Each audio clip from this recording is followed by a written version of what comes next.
So what happens when a racist a-hole of a cop decides to act tough with a random black man? Unfortunately, in most cases, nothing. But in this particular case, that man turned out to be his new boss, the new police chief, and man, it is satisfying. Let's just say that bad people have bad things coming for them. The sun was just beginning to set over the streets when Anthony Reynolds stepped out of his car. He was dressed casually in a simple button-down shirt and slacks, with no indication of the power and authority he wielded. Anthony had just moved back to his hometown after spending years away building his career in law enforcement. What no one in the city knew yet, what even the police department hadn't been officially informed of, was that Anthony was the newly appointed chief of police. He'd chosen to keep his arrival low-key, preferring to assess the department and the community from a grassroots level before stepping into the limelight. He did this more as a practical joke than anything else. Unfortunately, Anthony would soon find out that he in fact did play his cards right. That evening, Anthony decided to walk to a nearby diner he'd frequented as a teenager. It was a place that held fond memories of simpler times. As he strolled along the sidewalk, he noticed a commotion on the corner of Main and Fifth. A middle-aged black man in a maintenance uniform was arguing with a white police officer. The man's name tag read, Harold. He was holding a mop and a bucket, his expression a mix of frustration and fear. The officer, a burly man with a shaved head, towered over Harold, his hand resting menacingly on the holster of his gun. His name badge read Officer Denton. A small crowd had gathered, their murmurs filling the air as they watched the confrontation. Anthony's instincts kicked in. He approached the scene, careful not to draw attention to himself just yet. "What seems to be the problem here?" he asked calmly, stepping into the circle. Officer Denton turned, his eyes narrowing as he sized up Anthony. "Mind your business," he snapped. "This guy's trespassing, so just let me do my job, and as I said, mind your business, boy." Anthony's face remained the same. He acted as if he didn't hear that racist remark, hoping that this wasn't what he thought it was. Harold's voice trembled as he spoke. "I'm not trespassing. I'm the janitor for this building. I've worked here for 10 years. Denton sneered. "Yeah? Then why don't you have your ID on you? You people are always causing trouble." Anthony's jaw tightened, but he still kept his composure. "He just explained who he is," he said. "Shouldn't you verify that before escalating the situation?" Denton's face reddened. "I told you to mind your business, boy. Don't tell me how to do my job." Anthony took a deep breath, his voice steady but firm. "I'm not telling you how to do your job. I'm asking you to do it properly, boy." The tension in the air was palpable. Denton stepped closer to Anthony, his expression filled with disdain. "You got a problem with me?" he said, his voice dripping with hostility. Before Anthony could respond, Denton spat at his feet, a gesture of pure contempt. The crowd gasped, their murmurs turning into audible outrage. Harold looked horrified, his eyes darting between Anthony and the officer. Anthony didn't flinch. He stood tall, his eyes locked on Denton's. "You've made your point, Officer Denton," he said coolly. "Now I'm going to need your badge number." Denton laughed mockingly. "Badge number? Who do you think you are? You are watching way too much stuff on the internet. You can't do nothing to me." Anthony reached into his pocket and pulled out his wallet. From it, he produced a crisp official badge and held it up for all to see. The crowd fell silent, their eyes widening as they realized what was happening. "I'm Anthony Reynolds," he said, his voice carrying authority. "Your new chief of police." Denton's smirk vanished instantly. His face turned ashen, and he took a step back, stammering incoherently. I didn't know." Anthony cut him off. "No, you didn't. And that's part of the problem, isn't it?" He turned to Harold.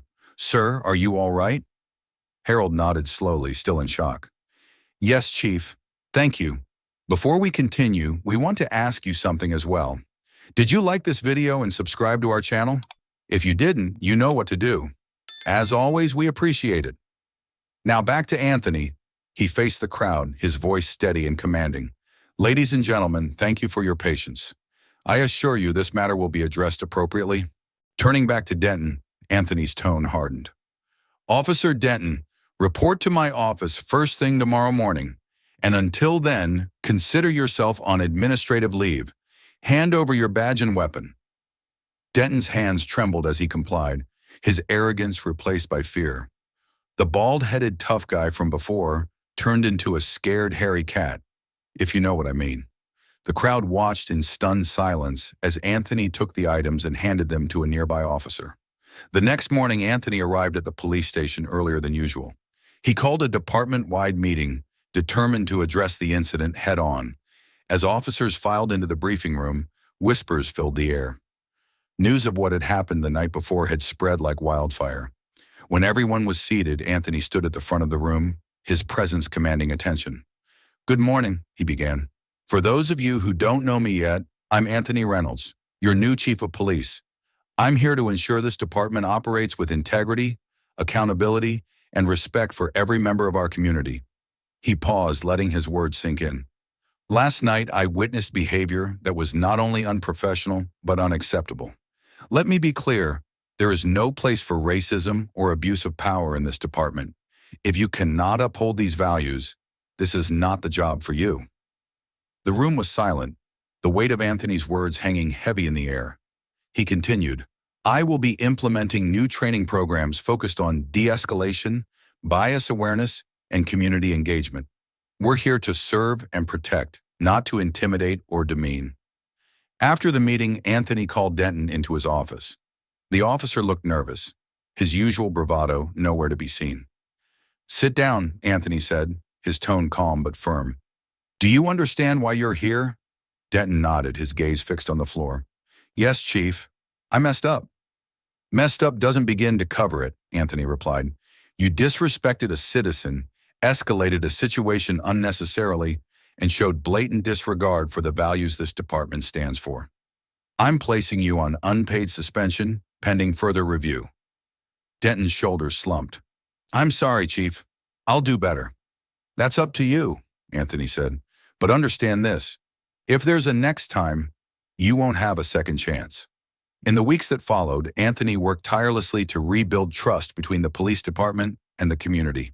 He held town hall meetings, inviting residents to share their concerns and ideas. Harold attended one of these meetings and spoke about his experience, praising Anthony for his swift action. "It's not every day you see someone in his position stand up for people like me," Harold said. "Chief Reynolds is the kind of leader the city needs." Anthony's efforts began to pay off. Slowly but surely, the relationship between the police and the community started to heal.